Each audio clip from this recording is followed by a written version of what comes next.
found? Yeah, for most of my adult life, I've had an obsession with the success of the right in engendering a public debate about the role of government in which taxes and public services are separated, so that in the right's view of the world, we can have a debate about whether we are taxed too much or too little. We can have a debate. We can offer people tax cuts without reference whatsoever to the public services that those taxes pay for or would have paid for if they were available.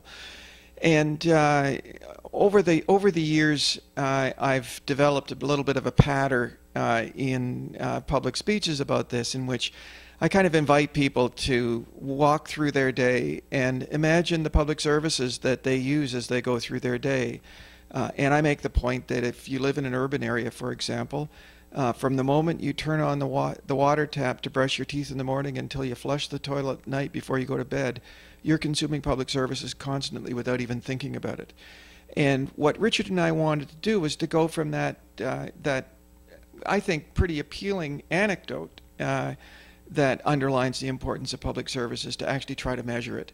And what we did is we used public accounts data from Statistics Canada, along with some very sophisticated analytical tools that StatsCan provides, to measure the benefit of public services to families of various types and at various income levels, to try to get a sense of how the benefit of public services is distributed across the Canadian population. And what we found, interestingly enough, there were some things that we found that were pretty obvious. It doesn't take a lot of thought to realize that at the very low end of the income scale, public services are powerfully redistributive.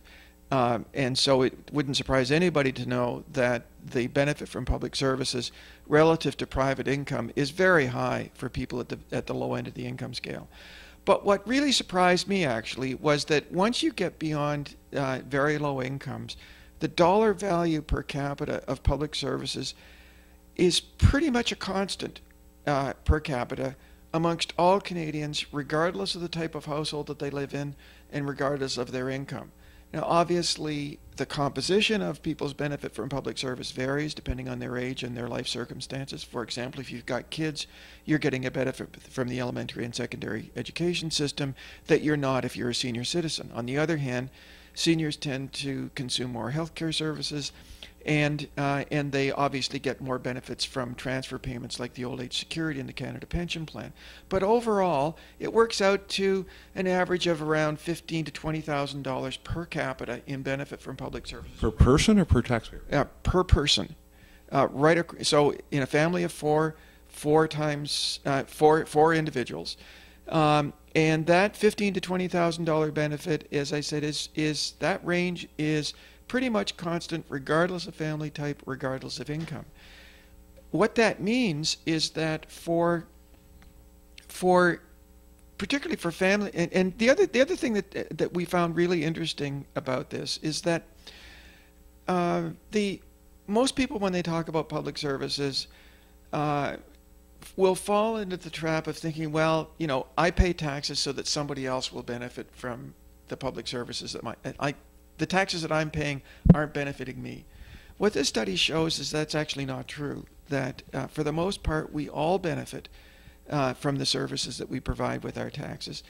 And what we found, interestingly enough, is that in that big swath of the income distribution, the middle 50% of the income distribution, families in that middle 50% get a benefit from public services that is valued at least half of their private income. And for the median household, that's the household where 50% of Canadians live in households with lower incomes, 50% live in households with higher incomes. In that median household, the value of public services is 63% of their private income.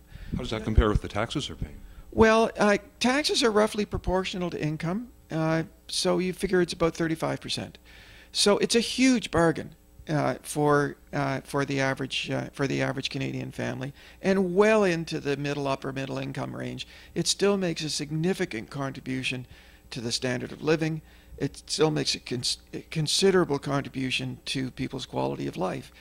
And we called the paper Canada's Quiet Bargain because I think one of the features of Canadian public services that is both their greatest strength and their greatest weakness is that we take it completely for granted. We just don't think about it.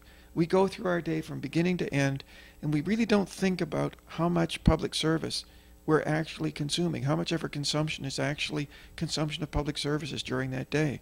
And as I said, everything from turning on the tap in the morning to brush your teeth, to walking out on the sidewalk and getting in your car, driving on a publicly provided road, dropping your kids off at a publicly provided school, dropping into to a doctor's appointment for a publicly funded medical appointment.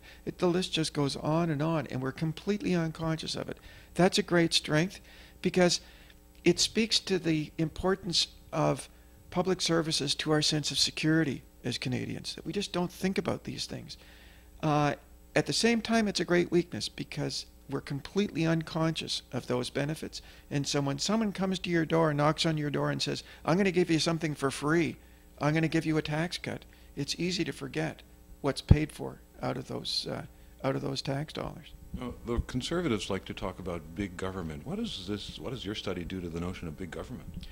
Well, let me put it this way. Big government, what to a conservative is big government, is to Canadians big value. It's a big contribution to their standard of living. It's a big contribution to the collective well-being of Canadians.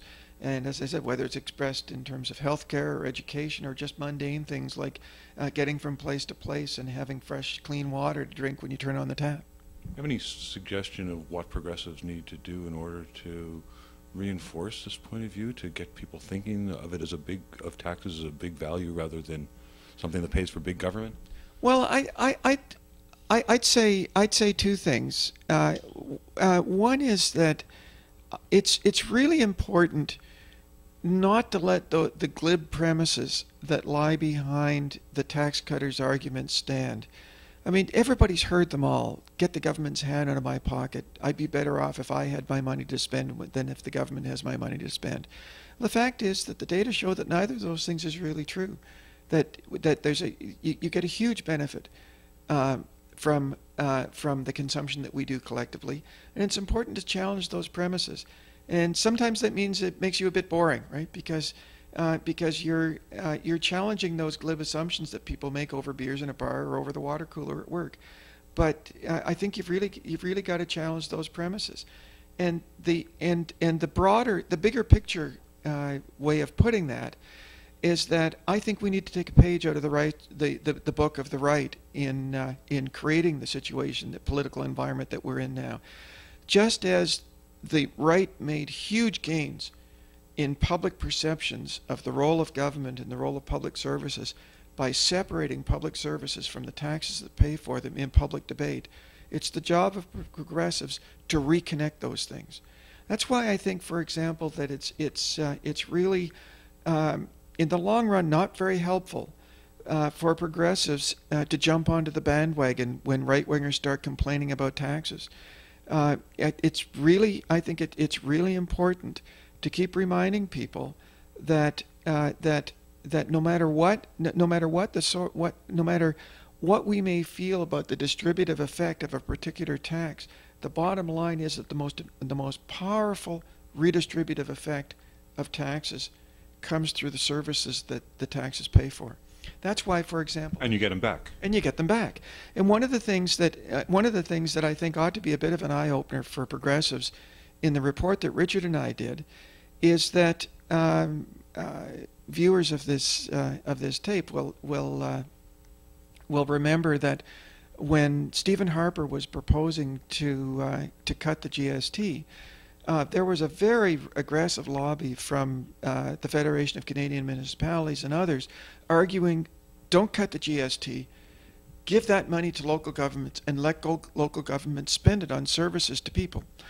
And what the study that we did shows is that if that had in fact happened, if instead of cutting the GST, Stephen Harper had created a transfer program to give money to local governments, and local governments had spent that money on the things that local governments do, 80% of Canadians would have been better off. The benefit that Canadians would have gotten from those improved public services for 80% of us would have outweighed the cash that we saved in the GST cut.